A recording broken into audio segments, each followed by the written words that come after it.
بسم الله الحمد لله والصلاة والسلام على رسول الله وعلى آله وصحبه ومن والاه ثم أما بعد. To proceed. So today inshallah we will go over the last part of the guidelines and benefits for the first maxim, first major maxim. Okay, just to make sure that I don't go over time. So we're talking about the first major legal maxim, and which part of the book is this? Part 1, Part 2, Part 3, Part 4. It's Part 2, because Part 1 was the introductions, and we were done with the 10 introductions. And then Part 2 are the major legal maxims and their branches. Part 3 will be the other legal maxims. Maybe we'll have to call them minor legal maxims. And then Part 4 will be the guidelines, اللي هي الضوابط يعني. الضوابط al-Fiqhiyya. So الضوابط we will translate the ضوابط as regulators. They're little maxims, small maxims.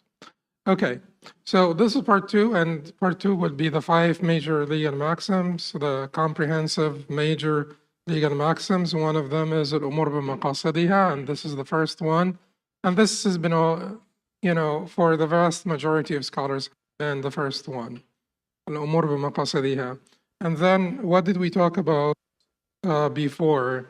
The first thing we talked about was clarification. So clarification on other expressions. The second thing we talked about was justification or the evidence for the legal maxim. And the third is guidelines and benefits. And the benefits. And the fourth would be what? The branches. Okay? The branches. We'll start with the branches, next session, inshallah. Guidelines and benefits is where we are. And we talked about which guidelines. We talked about the benefit of niyyah. So if we were talking about maqasid or niyat, the first thing we talked about was the benefit of niyyah. The second thing would be the actions that don't require niyyah, not requiring niyyah. The third that we talked about was the conditions of validity of the niyyah. And we stayed there for quite some time because there are then the positive conditions, the things that need to be there, and the negative conditions, the things that should not be there for the niyyah to be valid. Then what did we talk about? We talked about whether the niyyah is a condition itself or a pillar. Is it a shart or a rukn? We talked about this last time, right? And then we talked about mahal al-niyyah, the place of the niyyah, and whether utterance of the niyyah is needed or not, whether you need to utter it or not. Remember last time we said that in udhiyah, in Hajj and Umrah and udhiyah, there may be some question there whether this is a niyyah that is uttered or not. But you need to do the utterance anyway, just to follow the Prophet ﷺ. And then today, inshallah, we will finish the guidelines and the benefits. We have only 2 things to finish the guidelines and benefits. One of them is waqtun niyyah, aiming for the niyyah. And the other one is kayfiyyat al-niyyah. And that is the howness of the niyyah, or the basically the modality or the howness, or how can you make a valid niyyah for each ibadah, for each act of worship. Okay, these are the 2 things that we will talk about today, inshallah. First, waqtun niyyah. that is timing for the intention. So when do you need to make the intention? Like you want to give zakat, you want to fast, you want to pray. When should you have the intention? This is not a small discussion. This is like, it may sound like, so like, what's the big deal? You just make the niyyah. But when do you make the niyyah? So Imam Ahmad rahimahullah said in a narration from Hanbal, he said, أحب لكل من عمل عملا من صلاة أو صيام أو صدقة أو نوع من أنواع البر أن تكون النية متقدمة في ذلك قبل الفعل. قال النبي صلى الله عليه وسلم: الأعمال بالنيات فهذا يأتي على كل أمر من الأمور. فهذا يأتي على كل أمر من الأمور. That applies to everything. So I prefer for anyone who performs an act of worship such as prayer, fasting, charity, or any type of good deed that the intention precedes the act. You have to always be purposeful. Like your life has to be meaningful. You should have an niyyah. You should make sure that you're purposeful in every action. And then Imam Ahmad proceeded to say, the Prophet ﷺ said, actions are judged by intentions. Actions are judged by intentions. This applies to all matters. And that's the end of Imam Ahmad's statement. So, in Matalib ul-Nuha, the book that's called Matalib ul-Nuha, Matalib ul-Nuha was written by Ruhaybani. It's, one of the latest, great Hanbali scholars, Ruhaybani. He wrote the book Matalib ul-Nuha, which is a commentary on Ghayat al-Muntaha. It's a book written by Mar'i al-Karmi. These are all great Imams. Ruhaybani was a 13th century scholar. Mar'i al-Karmi was an 11th century scholar. Mar'i al-Karmi died in 1033. Ruhaybani died in the middle of the 13th century, 1240 something. So they are separated by 200 years. So Mar'i al-Karmi wrote Ghayat al-Muntaha. Remember, Ghayat al-Muntaha does what? Brings what and what together? Brings al-Iqna' wal-Muntaha together. Brings al-Iqna' wal-Muntaha together. Okay, so that's Ghayat al-Muntaha. Ghayat al-Muntaha brings al-Iqna' wal-Muntaha together.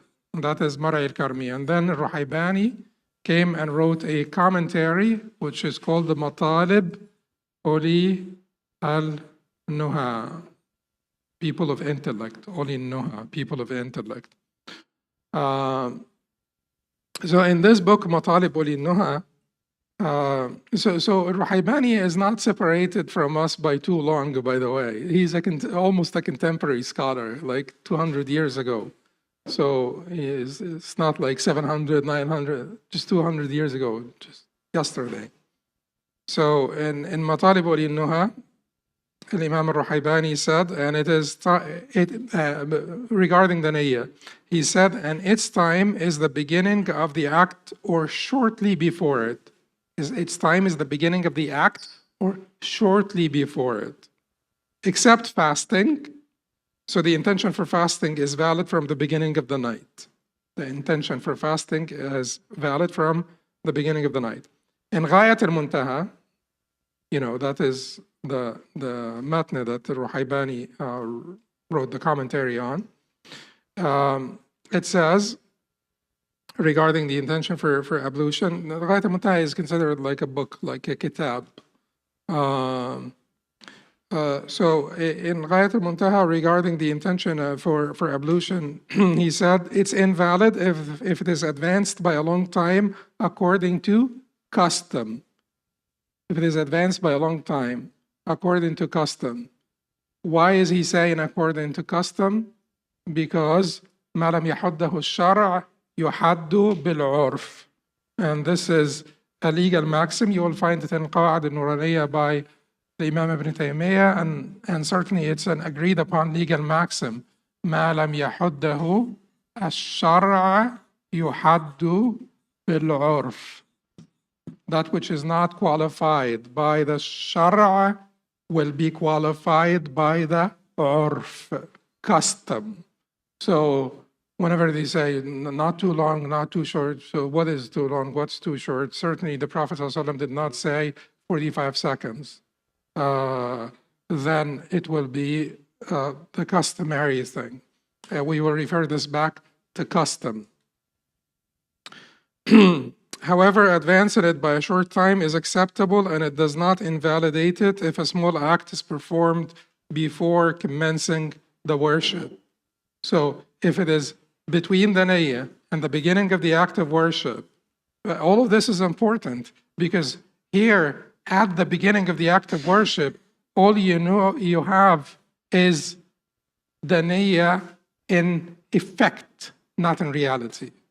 So it's not like you have to have the niyyah now when you're starting the act of worship, but you should not have interrupted, disrupted, terminated the niyyah when you start your worship. So the niyyah here will be effective by istishab, by continuity.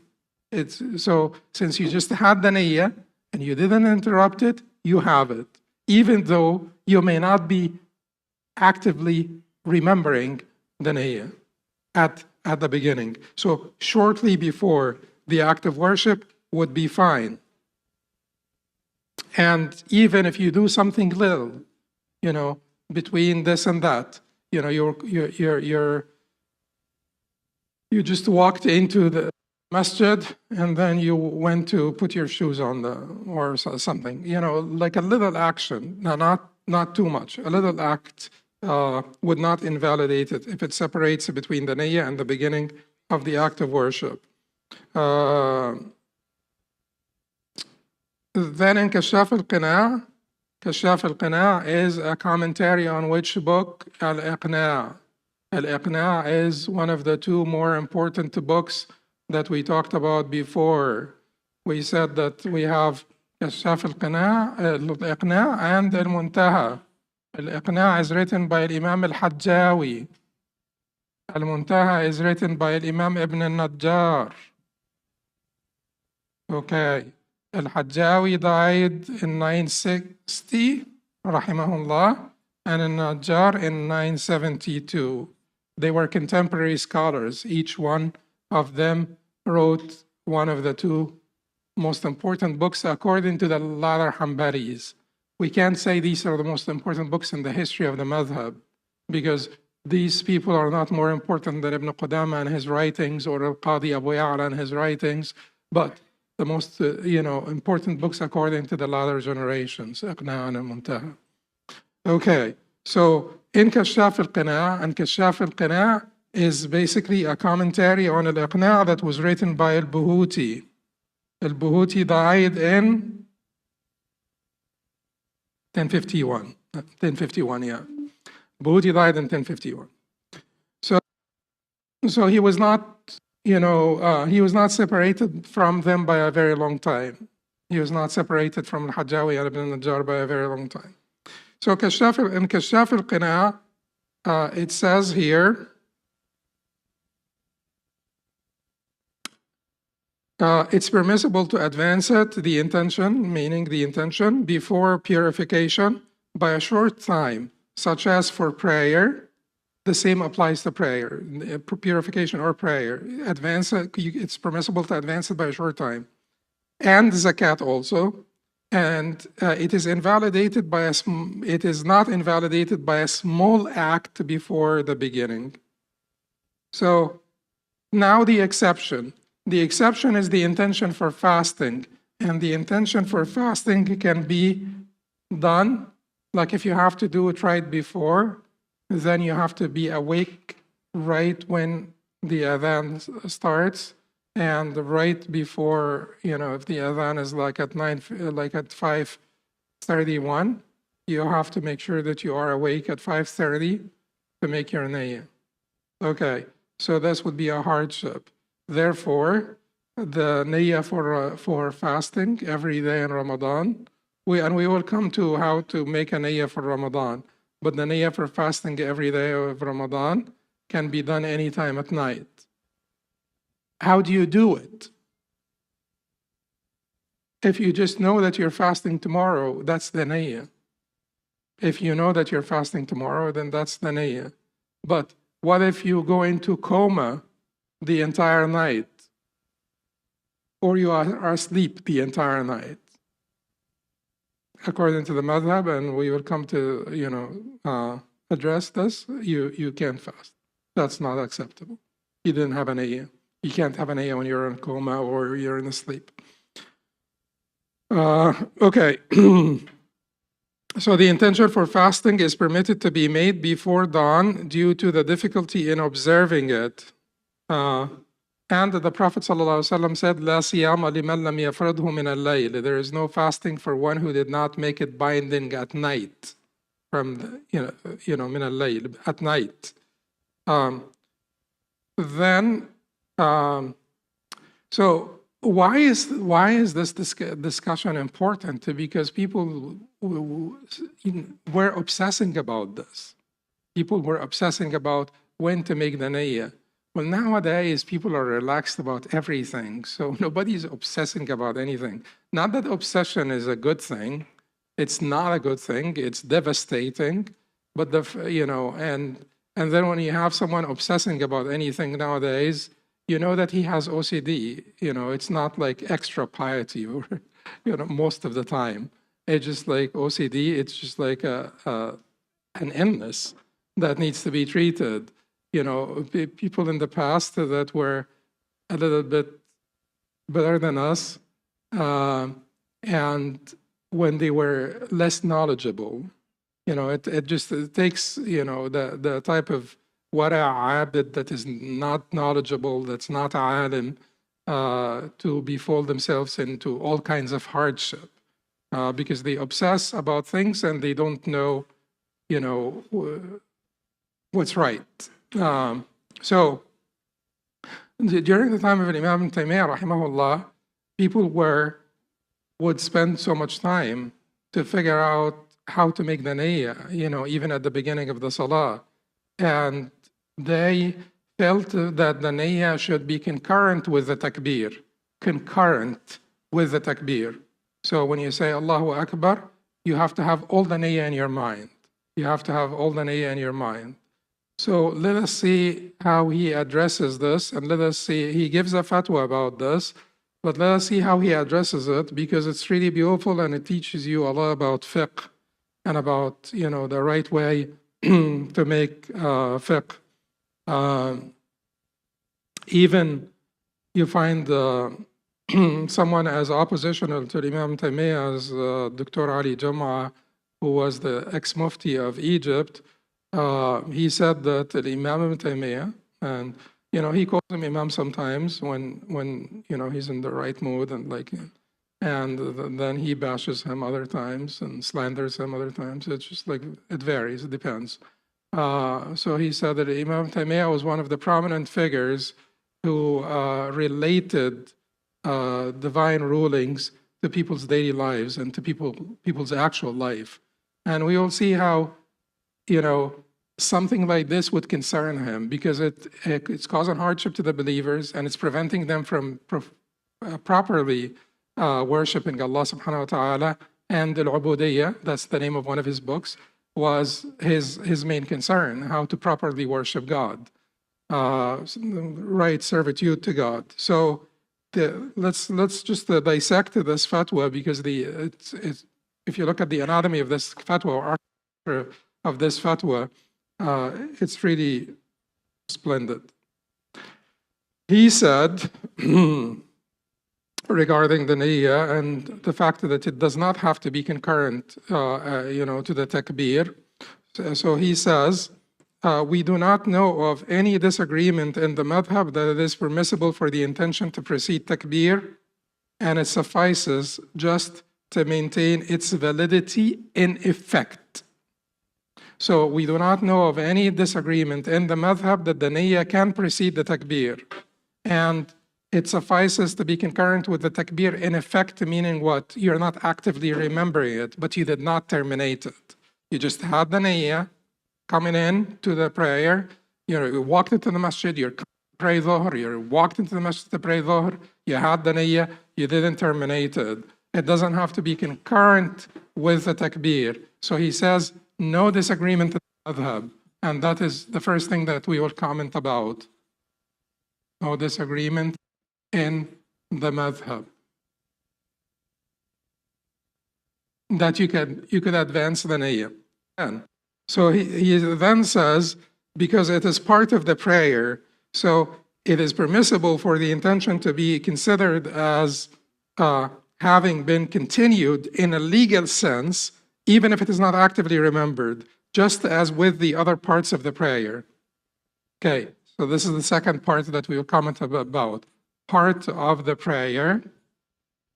So if you don't have to actively remember the niyyah, agreement within the madhab, throughout the prayer, then the takbir also is part of the prayer. So if you have the niyyah from before, if the niyyah started here, and this is your takbir, this is your ruku', this is your sujood, the niyyah started here, and we said that the niyyah continues in effect, legally. You have the niyyah unless you terminate it, even if you're not actively remembering it. If we said that this is the case here in ruku', and this is the case here in sujood, takbir is also part of the prayer. So what applies to ruku' and sujood should apply here as well. Then he says, this is also because requiring the intention to be concurrent with the takbir would be difficult and burdensome for many people and would open the door to waswas, to obsessions, leading them away from the purpose of prayer to unnecessary talk and idle chatter. Because they kept on sort of trying to bring in the niyyah, and talk to each other, to talk to themselves to bring in the niyyah. So difficult and would lead to waswas, obsessions. Okay, then he says, this is also because the purpose of the intention is to distinguish one act from another, and this is achieved by the intention being either concurrent or advanced. So what's the purpose of the niyyah? When we talked about the benefits of the niyyah, is to distinguish adah from ibadah and to distinguish the ibadat from one another, to distinguish custom from worship and to distinguish the acts of worship from one another, to distinguish. And if you come in to pray dhuhr, and this is your niyyah, you're walking into the masjid to pray dhuhr, everything, you have distinguished this act even if you're not actively remembering the niyyah or bringing it into your heart concurrent with the takbir. Then he says, the known practice of the Prophet ﷺ and his companions was that they performed takbir with ease and simplicity, without undue complexity or hardship. If concurrence were obligatory, they would have needed to adopt that approach. They would have during the time of the Prophet, they would be like standing there at the beginning of the prayer, trying to figure out the niyyah and making all the commotion. So, prophetic practice. This is another argument.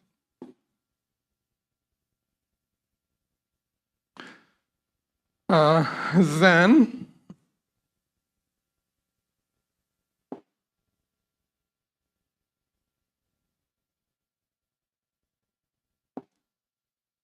okay. Then he says, moreover, the worshipper needs to intend the prayer and specify its type, time, and whether it is obligatory according to those who consider this. These intentions in the heart cannot be present at the very first letter of the takbir. So to be concurrent, you need to, because you don't have just one niyyah, because you have you have to sort out Dhuhr from Asr, you have to sort out Ada from Qada, whether this is, done on proper time or makeup. And certainly people would say like Imam or Ma'mum or this or that.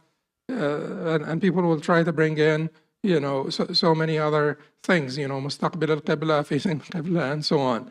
So all of these things cannot be concurrent with each one of the letters of takbir. So they have to be spread out over the letters of takbir. Then you can't really, it's impossible. He's using this argument. What you're trying to achieve is impossible to achieve. To make all the nawaya concurrent with every letter of takbir is impossible. Impossible to achieve. Okay. Then he says if these intentions are, he continues this same argument. If these intentions are spread over the letters of takbir, the beginning of takbir would lack the required intention, and the end would have only a part of the intention. It's clear that it is impossible for the considered intention to be simultaneous with takbir or part of its components. What's feasible to perform, what is feasible is to perform takbir following the valid intention. And then he finishes this by saying, and since takbir is meaningful speech, it's necessary to ponder it, conceptualize it, and understand it. So you're too busy making the niyyah, and you're forgetting that takbir itself requires reflection. Takbir itself needs your attention.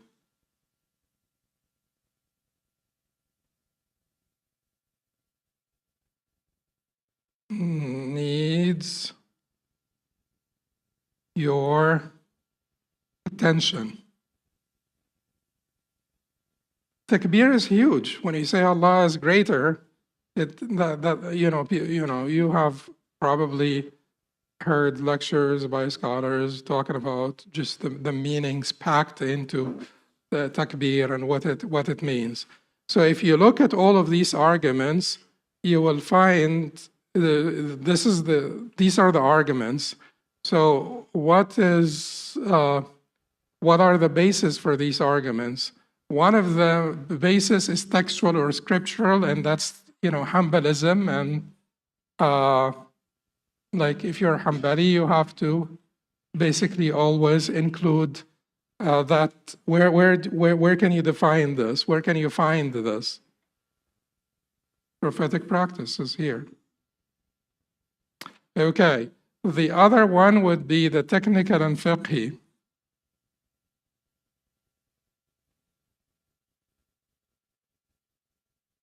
And where can you find this?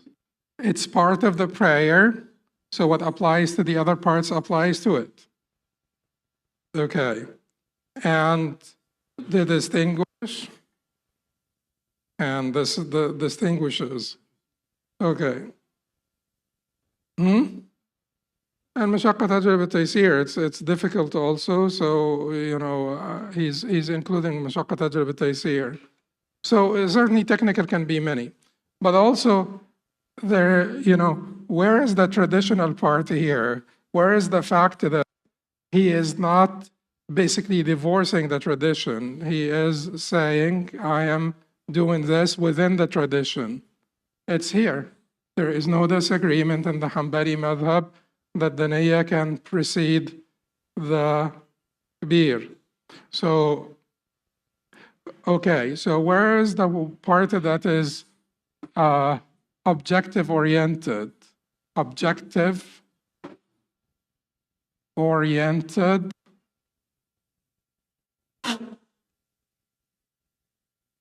It is here.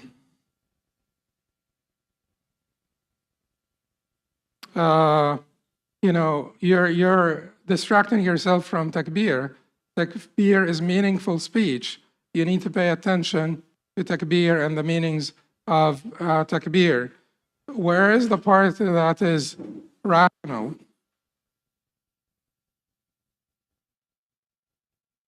It's here. Impossible to achieve what you're trying to do.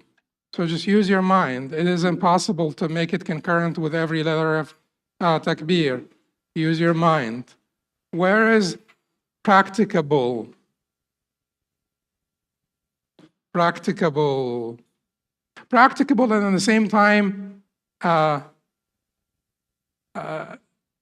concerned with the worshiper. It's like user-friendly, like concerned with the practitioner, you know. It's here, difficult and waswas. You're making your life difficult. You're pushing yourself into waswasa or obsessiveness. So I think that these are elements of fiqh that every faqih needs to be observing. It should be objective oriented, maqasidi. It should respect the text of Revelation, certainly. Should respect the text of Revelation.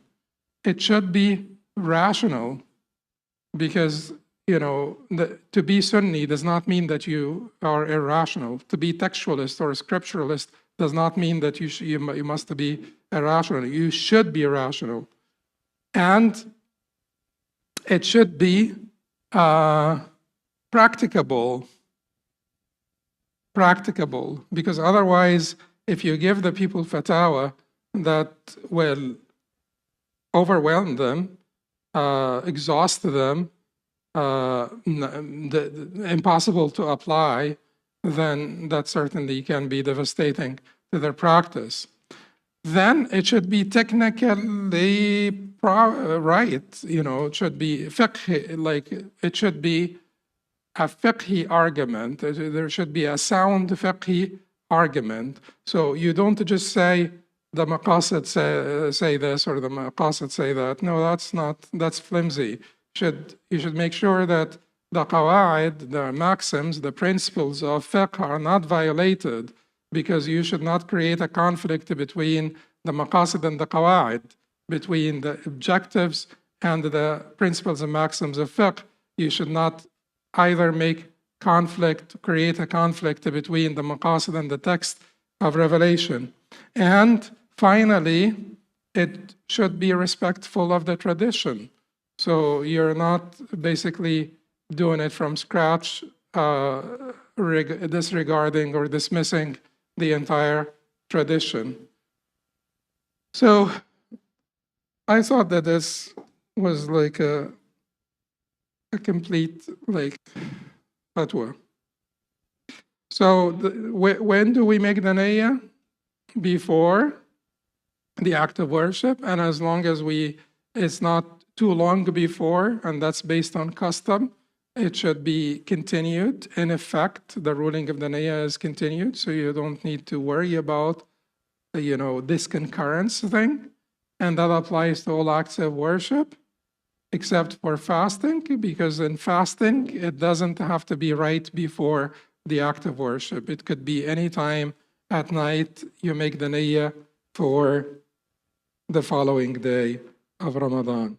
And then we will talk a little bit more about how to make the niyyah, how to make a proper niyyah. كيفية النية المجزئة, or the proper way of making valid intentions. So it says here, jurists expand on the discussion of the intention that suffices. Here we briefly outline some. As for wudu, niyyah is required. Any intention of lifting the ritual impurity or permitting an action that requires ritual purity suffices. كل نية لرفعه أو استباحة ما يحتاج إلى طهارة. Even if one intended renewal of wudu while forgetting his state of impurity, it is still lifted. Likewise, if one intended a recommended ghusl, it would still suffice for the obligatory ghusl in the stronger view. I'll read the whole thing about wudu and then we will dissect it. However, if one intended an undefined wudu or ghusl, his impurity would not be lifted. If one performs ghusl intending to remove the major impurity or perform an act permitted by its removal, the minor impurity would not be lifted. So this makes you dizzy, but here's what they're trying to say. In the Hanbali madhab, when it comes to wudu and ghusl, how do you make the niyyah for wudu and ghusl? Let me give you the bottom line so that you're comfortable with whatever it is that you will be doing, and then we can get into the sort of the academic details. The bottom line is, whenever you make wudu and ghusl, make it with the intention of removing all hadath, ritual impurity. Make it of the intention of removing all hadath, or make it with the intention of permitting something that would require both types of purity, major and minor ritual purity. What would require both types of purity? Salah. You can't pray if you're missing the major and the and tawaf, and mas al-mushaf, according to the Jumhur, and many things. But just, when you make wudu or ghusl, make it with the intention that you're removing all ritual impurities, all ahdath, whether they're major or minor. So what is major? Post-menstruation, for instance, that's major ritual impurity. Janaba, sexual impurity, major ritual impurity. What is minor? Like having, use the bathroom and things of that nature that would nullify your wudu. That is minor ritual impurity. Now, when you make wudu or ghusl, just make your wudu and ghusl with the intent. And if you're going to make like a recommended ghusl, like a Jum'ah ghusl or any recommended ghusl, just make it with the intention of recommended ghusl plus removing all ritual impurities. All ritual impurities. In this case, you will not need to make a separate wudu. In this case, you will not need to make a separate wudu because the ghusl will suffice for both ghusl and wudu. Having said that, here is the discussion. If one intended an undefined wudu or ghusl, his impurity would not be lifted. So he said that your impurity will be lifted with wudu and ghusl even if you do not intend to lift any impurity. Did he say that or not? He said if you forget that you have ritual impurity and then you make a sunnah wudu, you're angry and you go make a sunnah wudu because you're angry. Will your ritual impurity be lifted? Keep in mind, you don't even remember that you have ritual impurity. You don't remember it. But you go make a sunnah wudu. Will your ritual impurity be lifted by this sunnah wudu? Yes. He says yes, it will be lifted. Because you are making a ritual wudu, which is different from a habitual custom, like cleaning or something, wudu.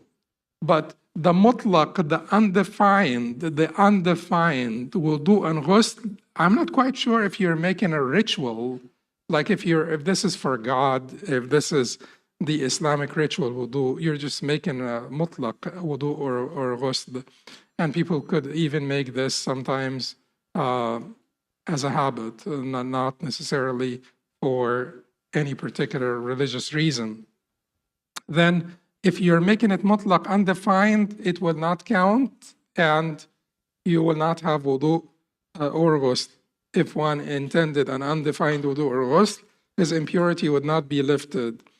The same applies to, so they're very flexible. If you're making anything that is ritual, recommended, and you have in mind that I am making sort of whether it's the obligatory or recommended, whether I am making it to remove the impurity or to permit the acts, certain acts. So make the wudu and ghusl to remove your impurities or تستبيح بعض الأفعال, or to make permissible for yourself certain acts that are not permitted without ritual purity. Combine the niyyahs if you're able to, but either one would be sufficient.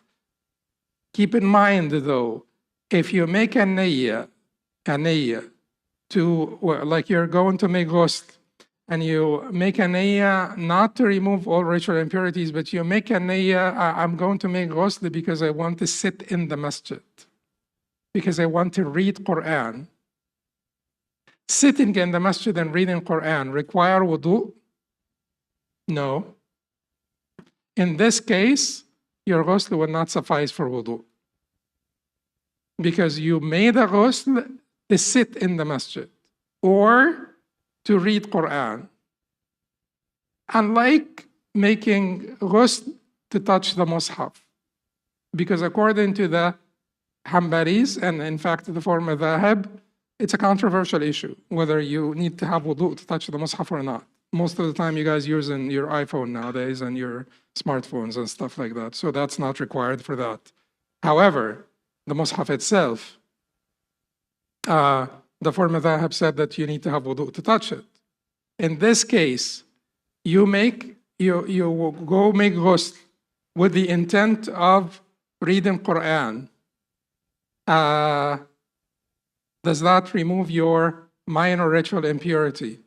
No. You go make ghusl with the intent of touching the mushaf. Does that remove your minor ritual impurity? Yes. What is the difference?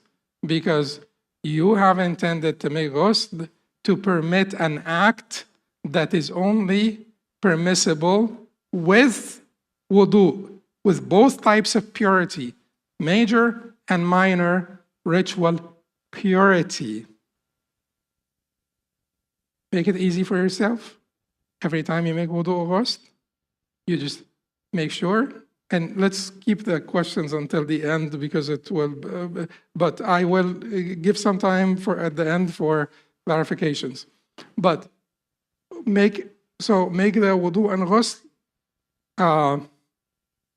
make your wudu and ghusl with the intent of removing all the ritual impurities that can be removed, you know. So of course, if you're making wudu, you can't remove your sexual impurity just simply by wudu.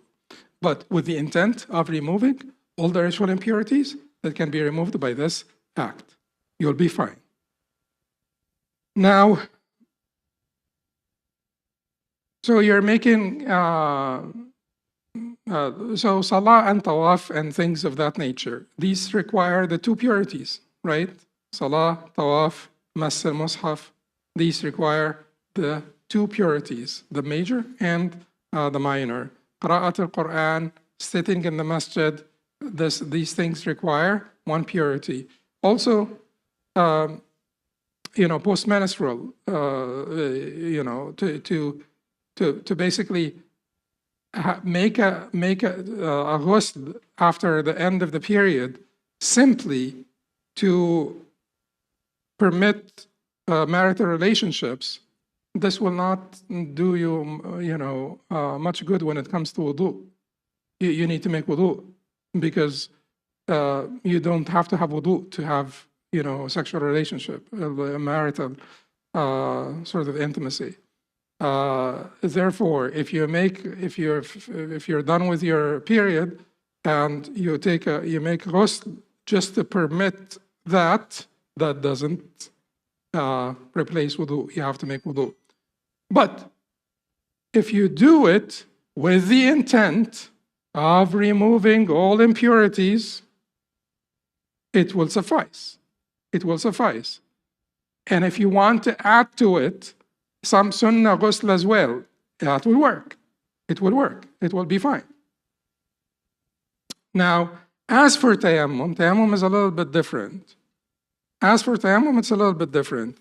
So, does one need to intend to permit the actions, certain actions, or lift the impurity? So, in the madhab, there is disagreement. And as I said, and this is unorthodox, but I don't feel that people should be, unorthodox. I'm not, my God is Allah, not orthodoxy.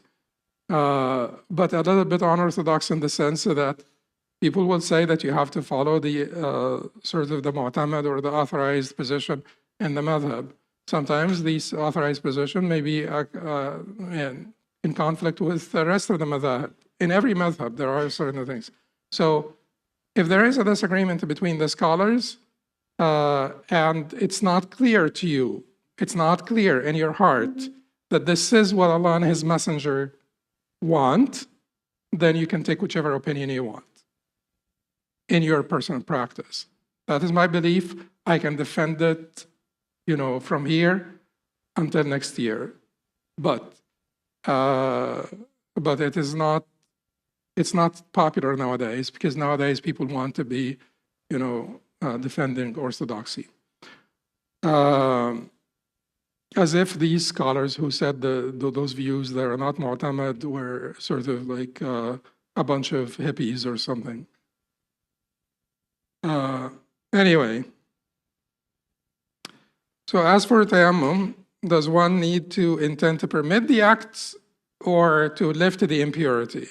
No, one needs to, in the madhab, in the authorized view, there is a difference between like an academic discussion. We certainly will not make the authorized unauthorized and the unauthorized authorized. You would have to say, this is the mu'tamad, this is the authorized view, preponderant, dominant view, popular view within the madhab. So the popular view within the madhab is that when you make an intention for tayammum, it has to be what? To permit the act, not to lift the impurity.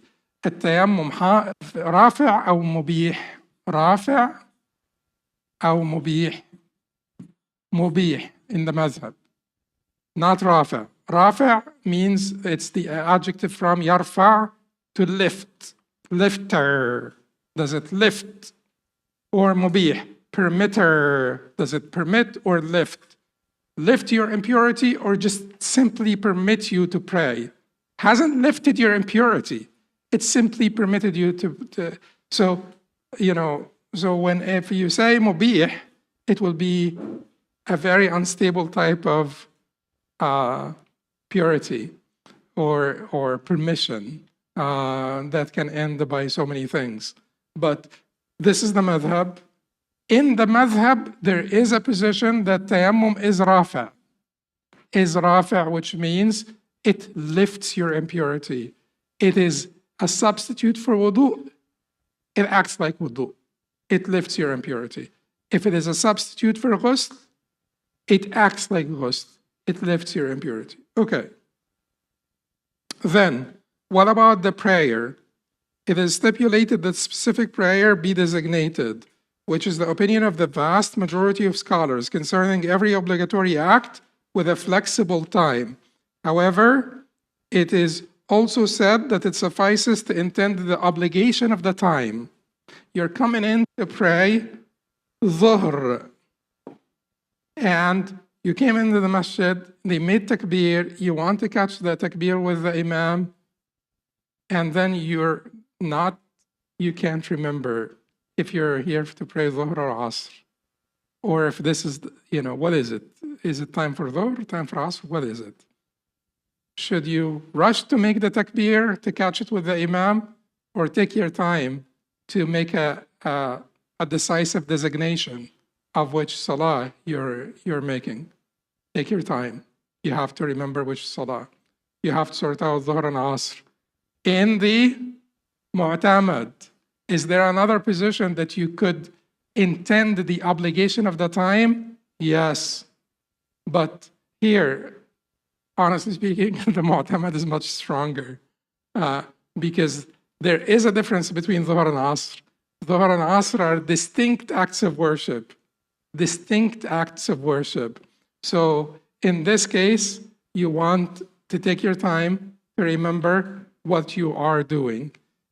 Also, if you forget, like you miss Dhuhr or Asr, and you forget which one you missed, can you just make a salah, a makeup for whatever it is that you had missed, or you need to remember. You need to remember. Or you pray separately for each one. So in this case, designation, ta'yin, is important. Ta'yin is important because salah, he says here, this applies. He says here, the opinion of the vast majority of scholars concerning every obligatory act with a flexible time. Flexible time in the istilah is wajib muwassa' versus mudayyiq. What is the difference between this? Flexible time. What is this? Restricted time. What's an example on this? Prayer. Because what is the difference between wajib and muwassa'? Flexible. You could perform several of the same act during this time. So how many dhuhrs could you pray between dhuhr and asr? 200 dhuhrs. How many days of Ramadan can you fast between Fajr and Maghrib? Only one. So this is wajib mudayyiq. It can't take, like it can only take that ibadah here, you know. Okay, so we will come to address this shortly.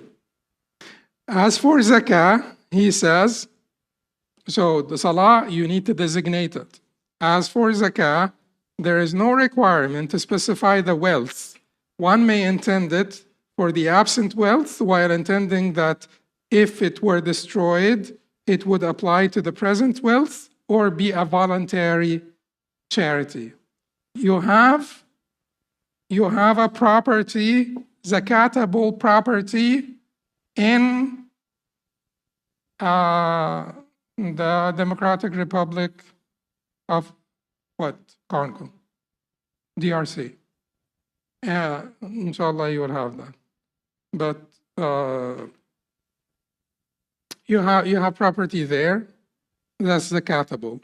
You're here, you're not sure whether this property is still there or not.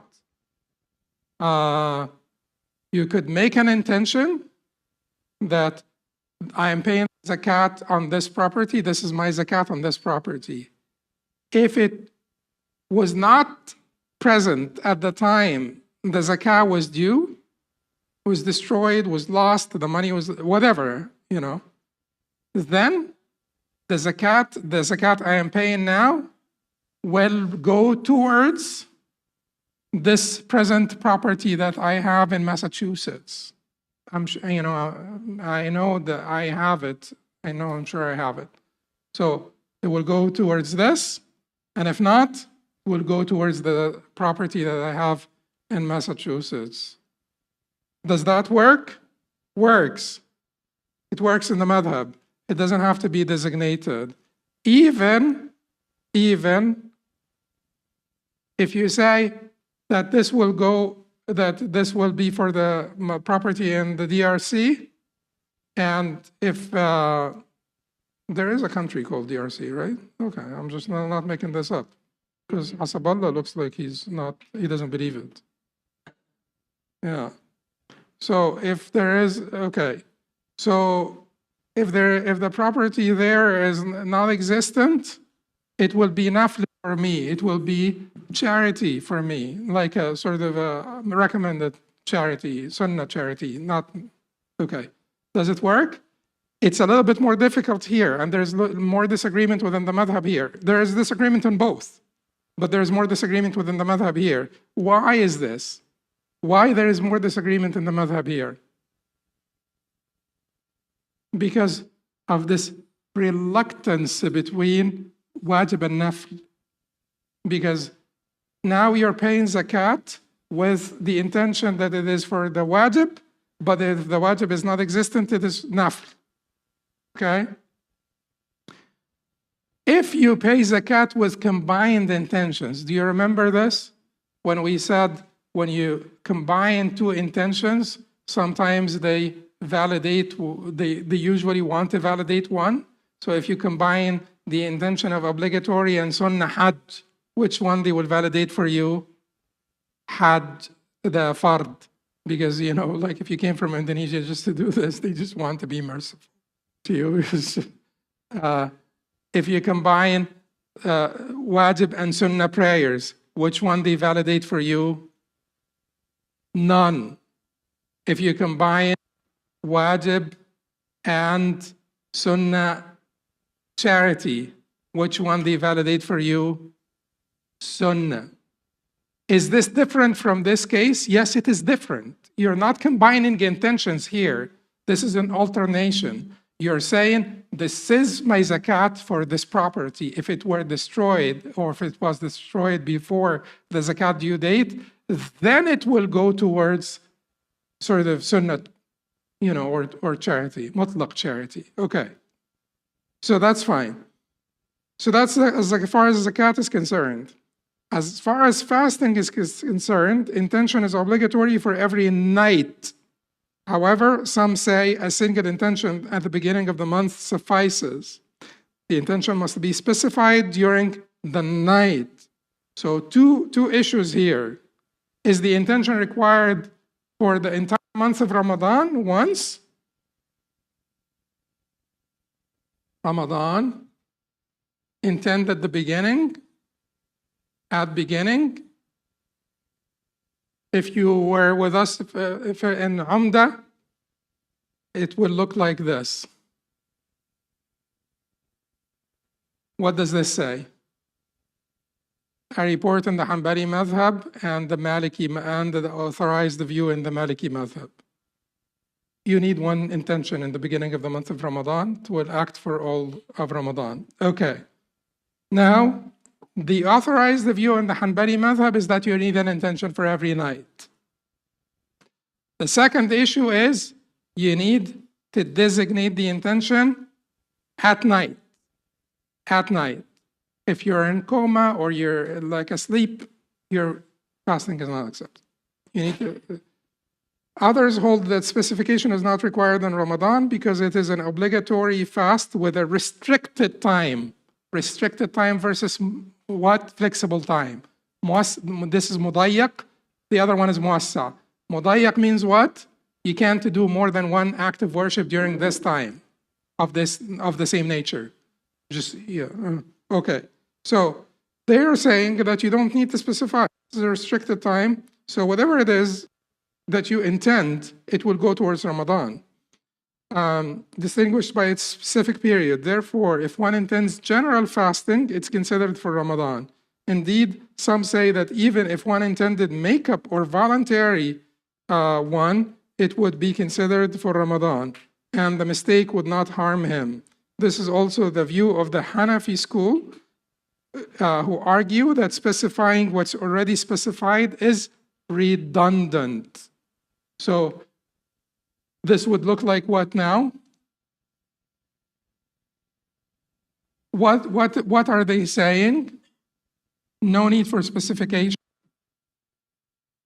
You don't need to specify that you're fasting, you know, the fast of Ramadan. This is Ramadan, you know, it's redundant. So that's what they're saying. So what does A and the majority say? You need to specify that this is for Ramadan. Some scholars took a middle position. Al-Majd, which is the grandfather of, you know, the Hafid, Ibn Taymiyyah al-Hafid and Ibn Taymiyyah al-Jadd, you know, so Ibn Taymiyyah al-Jadd or Ibn Taymiyyah the grandfather, who's less popular than the grandson, but was a major Hanbali scholar. Sort of on the same footing like Ibn Qudama, although Ibn Qudama is a little bit, you know, greater. But in Al-Majd, in his book Al-Muharrar, and this is an important book also, like a very important book. So we said that every book that came after Al-Muqna somehow related to Al-Muqna. So you have like Al-Iqna', for instance, by Al-Hajjawi, of course relating to Al-Muqna', but benefited from Al-Muharrar, benefited from Al-Mustawa'ib by Samurri, benefited from Al-Furu' by Ibn Muflih, and so on. So Al-Muharrar is a major book written by the Ibn Taymiyyah the grandfather of the popular one. And he said, he took a middle position. He said, if you intend a voluntary fast or a vow or this or that, it will not count. But if you intend a general fasting, it would count towards Ramadan. Because he said, I can't make it count for you if you intended the opposite. But if you left it general, I will count it for you. If you left it general, I will count it for you. And the grandson in this case said, this is good enough for al-Jahil, not al-Alim. The Jahil, if you leave it, it will count for you. It will default to Ramadan. But for the Alim, you need to make the designation. Okay. Now, finally, the intention in Hajj. Finally, the last point. The intention in Hajj is ihram, which is the intention to enter into the state of ritual consecration or the pilgrimage. It's not required to specify the type of nusuk at the time of ihram. Later designate it, you can later designate it. But you have to designate it before you perform any acts of Hajj and Umrah. And then he says, a guardian may assume the ihram on behalf of someone who's not discerning. So Hajj and Umrah. Now it's time to make Hajj. Your wife is at the other end of the plane, or your husband, or your companion, and you don't know if they're making ifrad or they're making Quran or what is it that they're making, and it's time to make your ihram because you're crossing the miqat. Just make your ihram. Don't specify. Don't designate a particular nusuk, but just to make your ihram. An unqualified ihram would count, but certainly before you start anything, any sort of rituals, you need to specify which nusuk you're in. Are you in ifrad, Hajj only, Qiran, Hajj combined with Umrah, or Tamattu, Umrah followed by Hajj, separated by Tahallul? Then, in this case, just do it this way. Do a mutlaq ihram and then designate it later. He says that a person can make ihram, assume ihram on behalf of their non-discerning child. Of course they can. Even if they did not make Hajj themselves, even if they didn't make Hajj themselves. Okay. Now we come to the end of this, and we will come back at 9:15, inshallah, for if anyone needed clarification, let's just, what do you guys think? Who's the, Ahmed, what do you think? It's okay? Okay. If anyone needed to ask clarification, yes.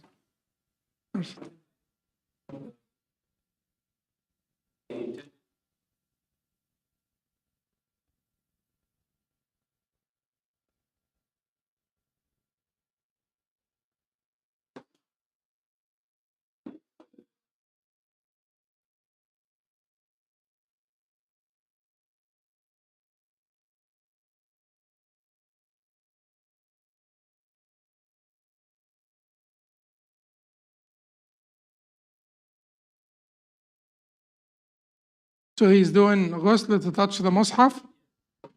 If he does ghusl to touch the mushaf, it will count for wudu as well.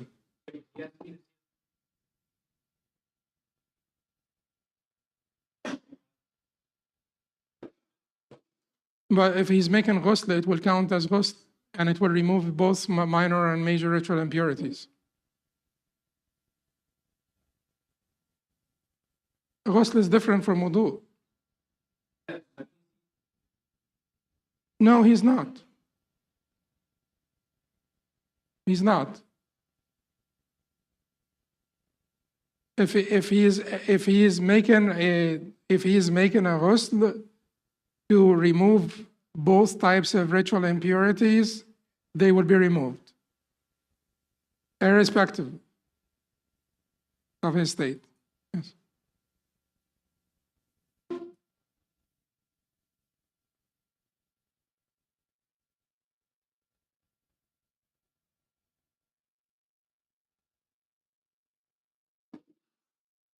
Has to have?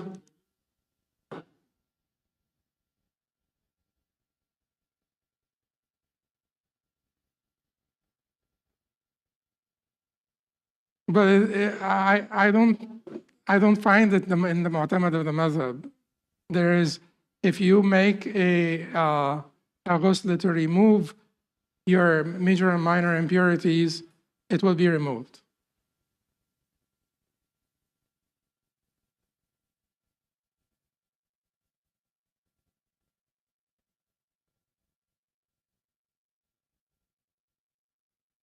Yes, it will remove both, major and minor.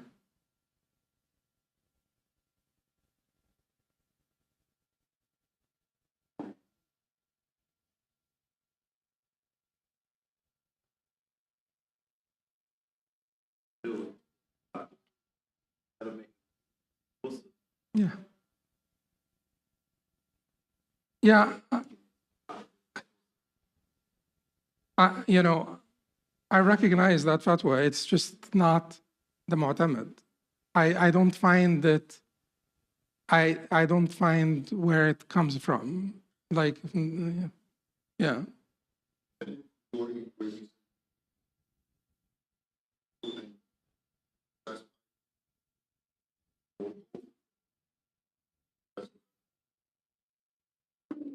I'm not sure about like I'm not sure about al-Quduri because it's a Hanafi book, but in the Mu'tamad of the Hanbali madhab, you know, it will suffice if you intend it for both.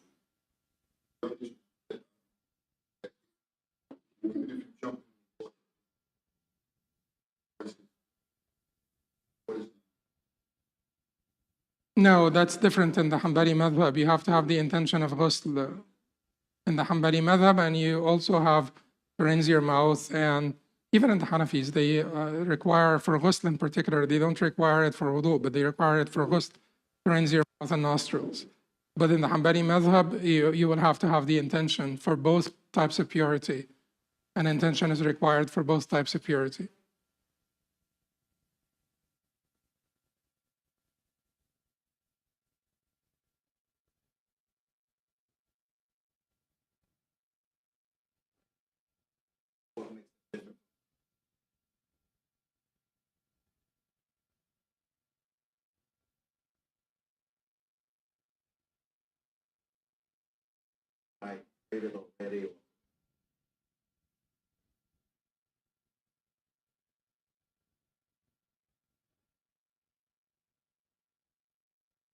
No,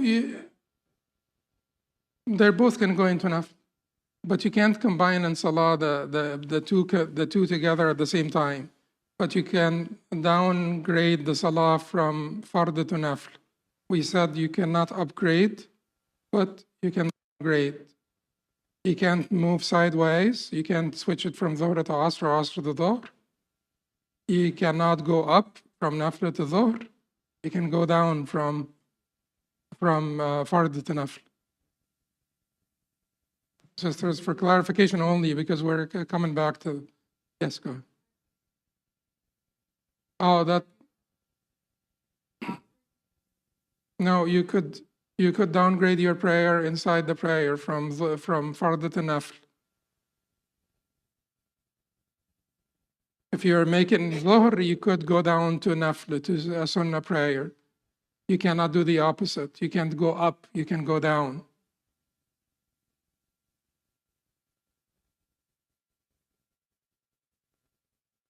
Mhm.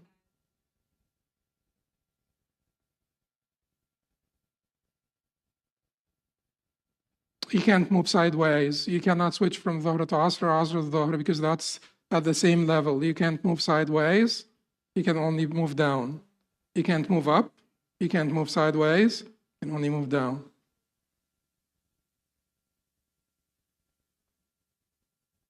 Yes. Yes, that's the appropriate thing to do. If you got into the wrong prayer, just get out and restart. Yes.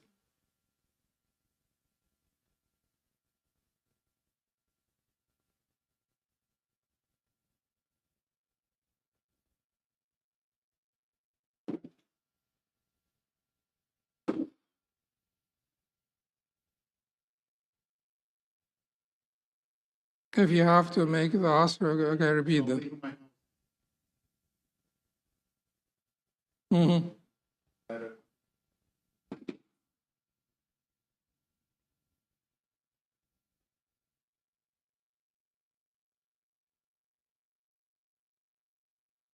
No, that will be too long, because like if you're coming to Masjid Walay from Brooklyn, for instance, it's like, no.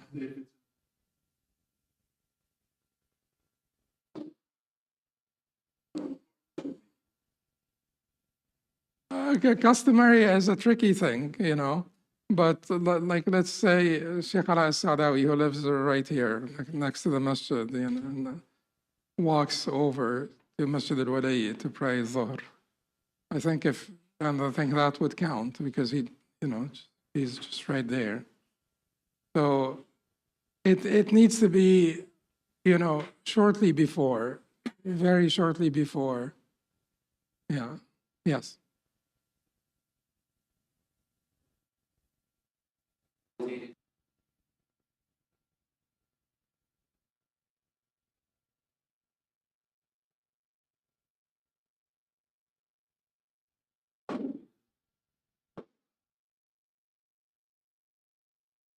Repeat.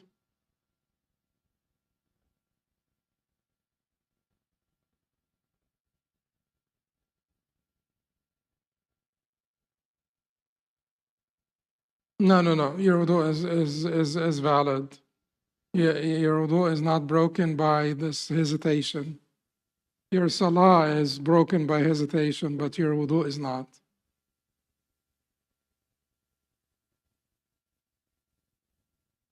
Intended to end his wudu by using the bathroom and he didn't do it, it doesn't break. Your wudu is valid until you actually break it. So hesitation about the wudu is not like hesitation about the salah or fasting. Because wudu min ibadat al-wasa'il. It's basically an act of worship needed for another one, not for itself.